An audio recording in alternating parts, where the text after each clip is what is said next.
What's up everyone, Skillionaire here. I'm showcasing you a game called Tempest Rising. When I discovered it, I was like, holy crap, this is possibly the RTS game that we've been waiting for like over a decade maybe. You know how a lot of games, they try and be like, oh, we're inspired by Command and Conquer or whatever.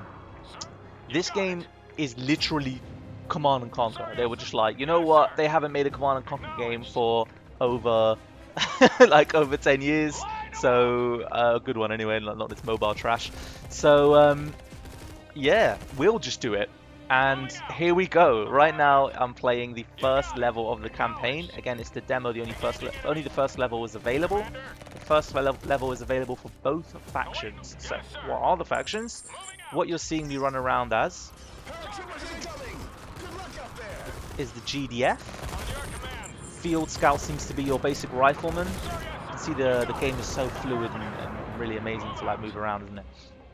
And here we have the drone operator, so they've got a second function to move this drone around.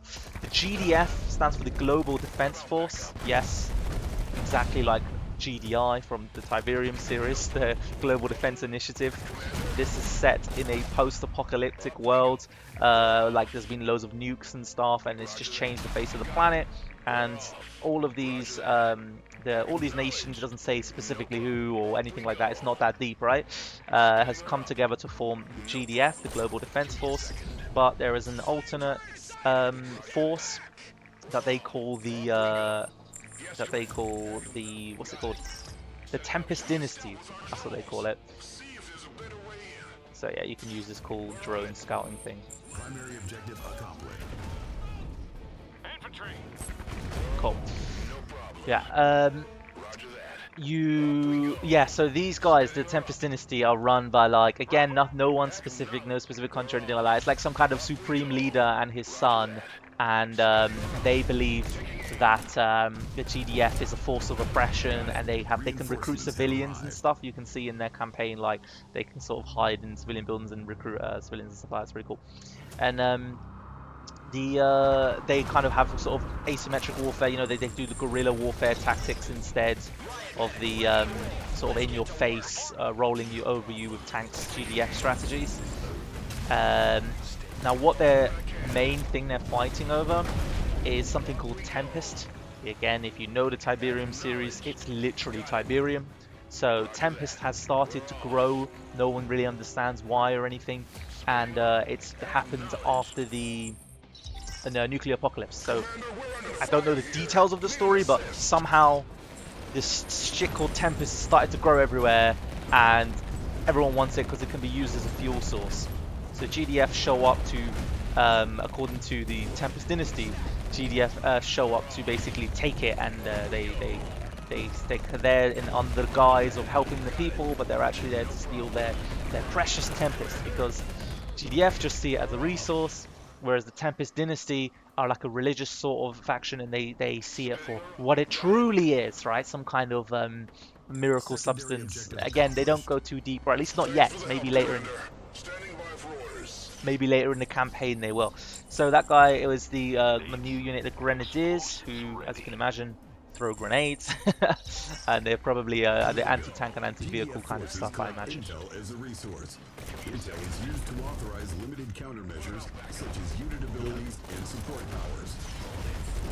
So I'm going to activate that ability now. It's like some kind of laser scanner. There we go, activated it. And if I've understood this right, when I destroy this thing, I should get more of this resource in the blue here called Intel. For marking rounds, generating intel when marked targets are destroyed. So we've got PopCap in this game, we've got credits, and GDF have Intel. I'm assuming, I have played the other level, but I don't remember seeing it. I'm assuming that the Tempest Dynasty also have some kind of resource, maybe. Speaking of Tempest, this is it, right here. So you deploy harvesters, again, literally just like in Command and Conquer. You deploy harvesters, and you can collect this stuff, and that's your credits for the game.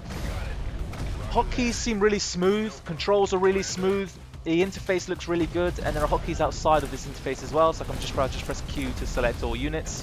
I just kind of guessed that, and it turned out to be true, so, you know, it's these lot know what they're doing. These developers, I think it's a whole studio. THQ Nordic, I believe, making this. So it's good stuff so far, and I've very high hopes. I just want to get to a point in the level where we can build bases, so I can show you that too, and then I'll stop. Oh shit! You see that? There's no kind of moving in formations, you know, like vehicles go behind kind of thing. Like it's just not that style.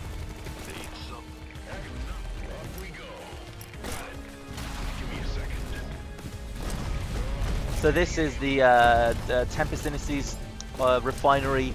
They have these Tempest miners.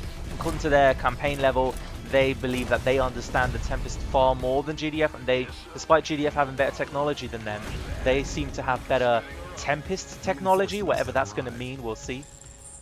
What you're looking at here is the bit that made me laugh so much first time I saw it. This is literally called a mobile construction vehicle, the MCV. It has the exact same name from the Command & Conquer series. So you deploy and you start building your base. So that's yeah, that's very much they're unashamedly just, in my opinion, it's almost like a kind of soft reboot, you know, or maybe even hard reboot. Actually, what am I saying? Soft? It's like it's like remaking the game from scratch, just with slightly different names, and yeah, I don't know. It's really cool to see. New construction options. Base building. Oh, that was a refinery. I should have built it near here, but whatever. I'm going to send the dudes forward so you can see a bit more action towards the end. And I also want to trigger one global ability so you can see that as well.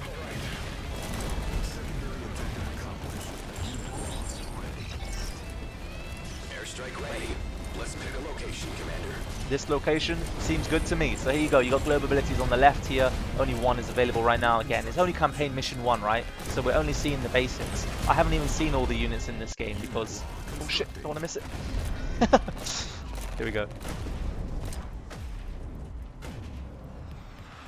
So very cool stuff. Let me go back to the base a little bit just so I can put down this barracks. So here we go, we build silos as well.